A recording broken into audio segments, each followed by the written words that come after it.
Alors, je vais donc englober avec la flèche noire la totalité de la silhouette là, et touche Alt, la déplacer.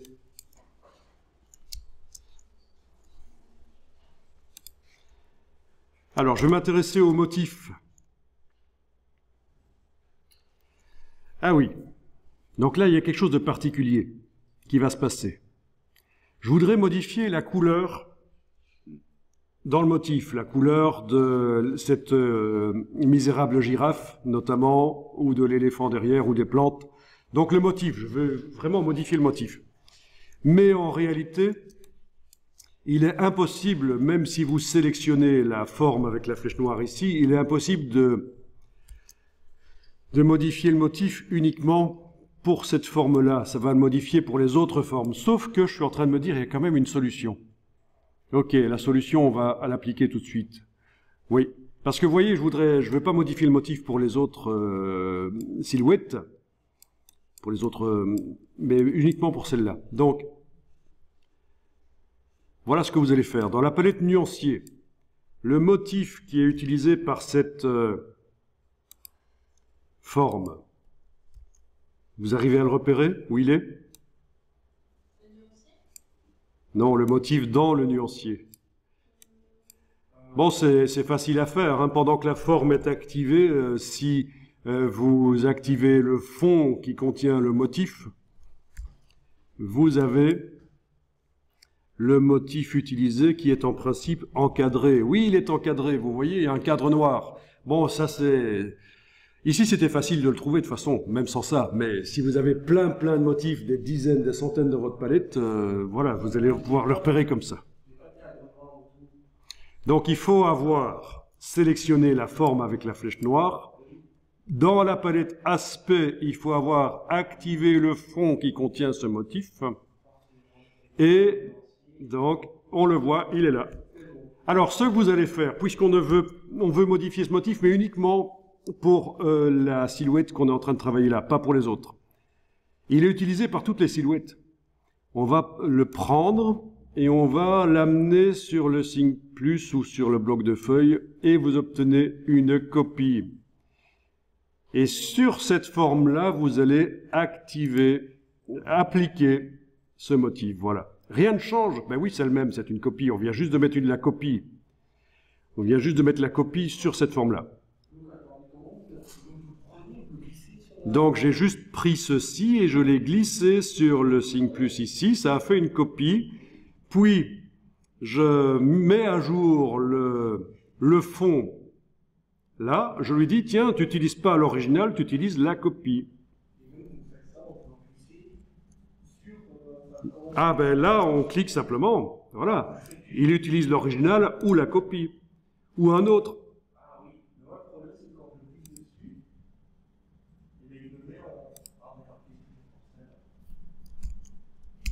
Donc tu dis que si, en ayant le motif déjà appliqué, tu recliques sur lui, ça remet à zéro la... Oui, en effet, ça remet à zéro le redimensionnement.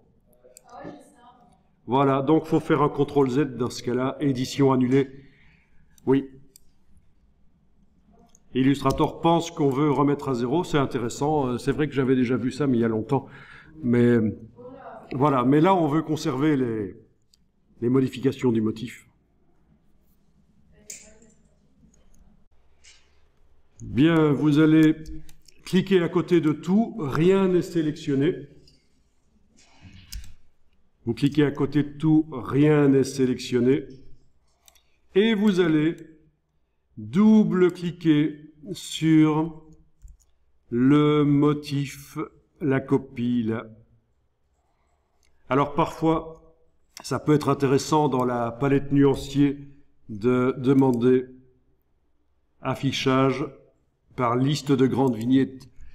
Du coup, vous avez les noms qui apparaissent. Et on peut aussi renommer.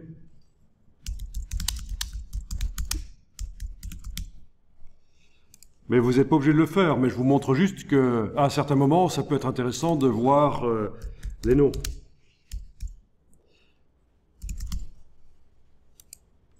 Bien.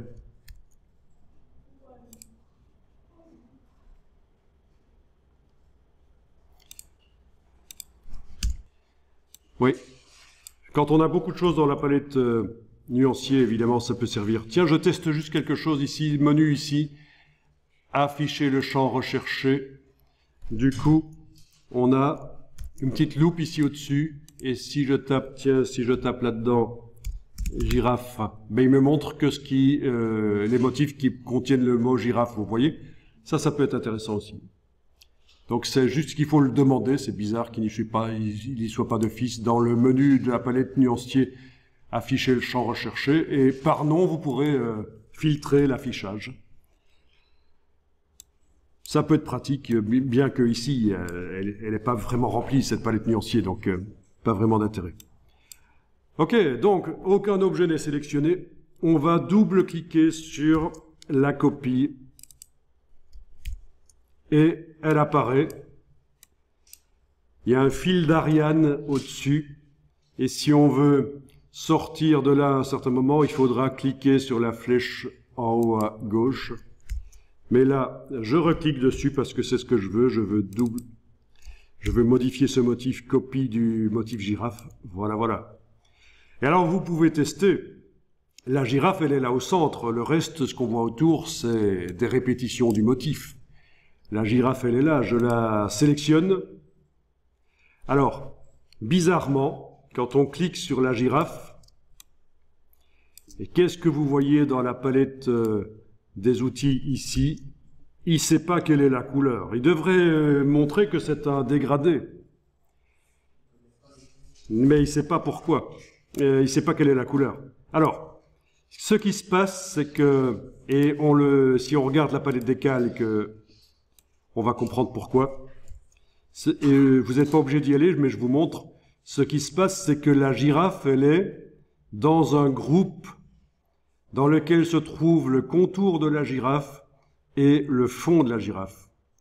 Et en fait, il faut sélectionner spécifiquement la girafe. Ne faites rien, regardez. Spécifiquement l'objet girafe ici. Et là, il sait qu'il y a un dégradé et vous allez pouvoir le modifier facilement. Là, je l'ai fait par la palette des calques, la sélection sur la girafe. Mais si vous faites ceci sans la palette des calques, et là je clique à côté, rien n'est sélectionné. Si vous utilisez l'outil spécial qui permet de faire une sélection d'un objet qui fait partie d'un groupe, la flèche blanche plus, si vous cliquez sur la girafe, là ça marche, vous avez sélectionné uniquement cet objet-là à l'intérieur du groupe. Allez-y, faites ça. Avec la flèche blanche plus, qui sert à sélectionner entièrement un objet qui fait partie d'un groupe. Parce que si vous utilisez la flèche noire, ça sélectionne tous les objets du groupe. C'est ce qu'on a eu tout à l'heure. Et donc, il dit qu'il y a plusieurs couleurs, en fait, de fond, parmi tous les objets sélectionnés. Quand je sélectionne avec la blanche plus la girafe, ça met l'éléphant au feu. Alors, tu dis que quand tu sélectionnes avec la flèche blanche plus la girafe, ça te met aussi les feuilles, l'éléphant, etc. Il faut d'abord cliquer à côté pour désactiver tout, puis cliquer simplement une fois. C'est vrai que si on clique une deuxième fois, peut-être une troisième fois, oui, parce que c'est ce qu'on appelle l'outil de sélection directe progressive. Ça remonte dans la hiérarchie des groupes, en fait. Voilà. C'est vraiment un outil très intéressant et super puissant à connaître. Ok, donc vous avez ça, vous allez dans la palette dégradée de couleurs, modifier la couleur de cette girafe immonde. Alors ne mettez pas un motif dessus parce qu'un motif dans un motif c'est compliqué. Un motif dans un motif ça peut être compliqué, oui, à faire. C'est techniquement possible mais pas toujours évident. Ok. Ah tiens, tant que j'y suis, je vais sélectionner aussi le contour. Je clique avec la flèche blanche plus à côté et je vais cliquer sur le contour. Est-ce qu'il me montre là? Oui, il me montre la couleur de contour ici. Je vais pouvoir aller changer la couleur de contour par le nuancier. Ah ben le nuancier, il est en version filtrée. Il faut que je retire le filtre si je veux choisir la couleur.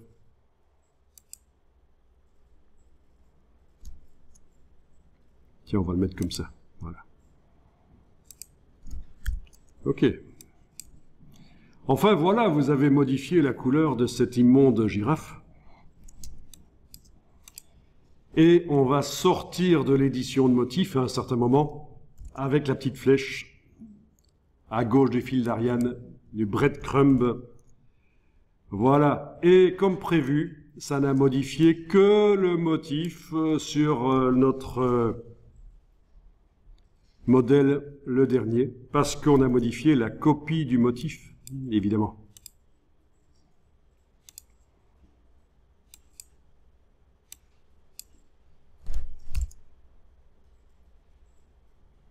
Alors, ce qu'on voit là, ensemble, c'est de l'Illustrator basique.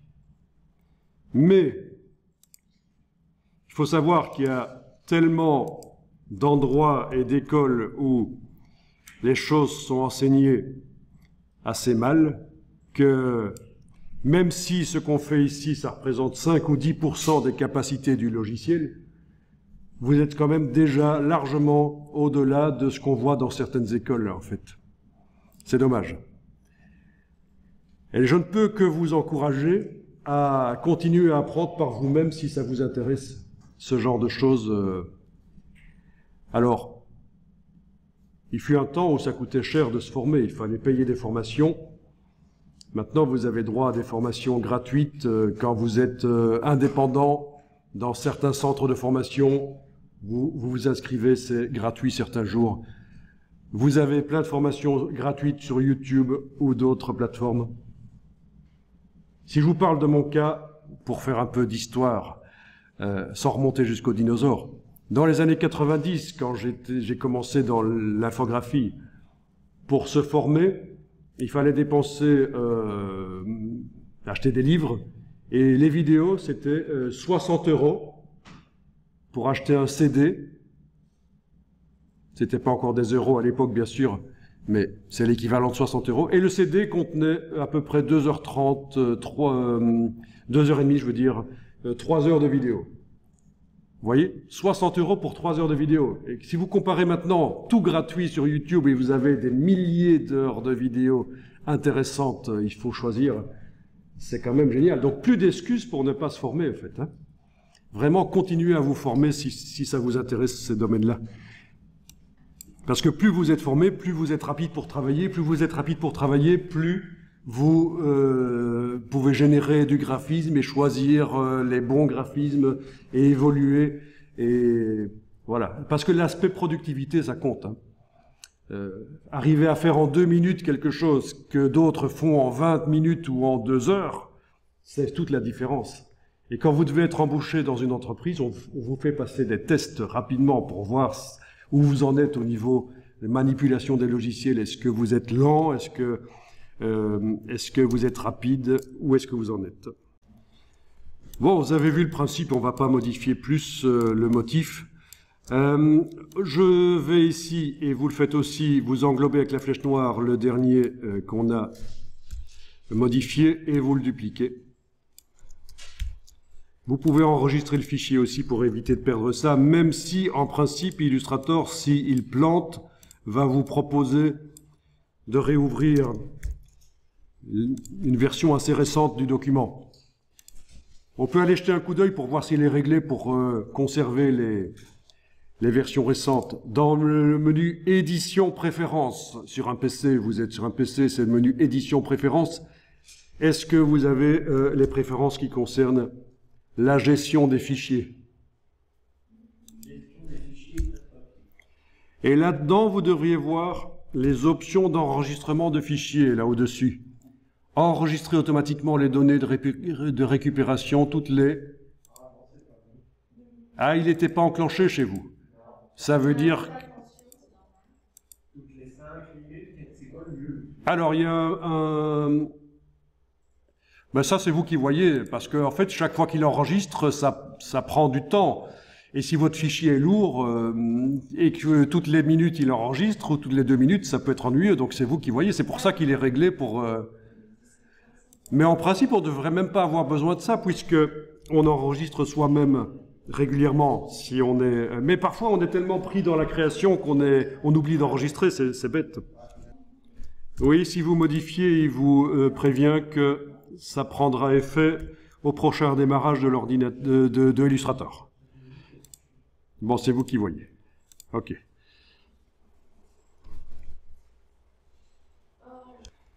Alors, avec la flèche noire, je sélectionne uniquement donc la forme avec le motif. Dans la palette aspect, vous avez le fond avec le motif. Est-ce que vous voyez quand vous déployez qu'il est indiqué 100% lumière crue? Ça veut dire que le motif est à 100% d'opacité, mais il est en mode lumière crue. Vous allez pouvoir tester d'autres modes. Donc, je rappelle, votre forme est activée.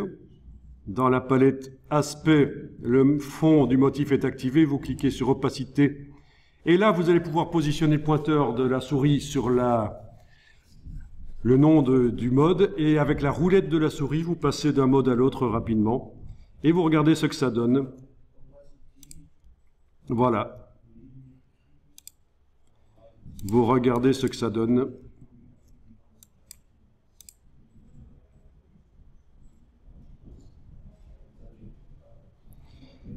Ça demande un peu de calcul parfois. C'est un peu lent parfois.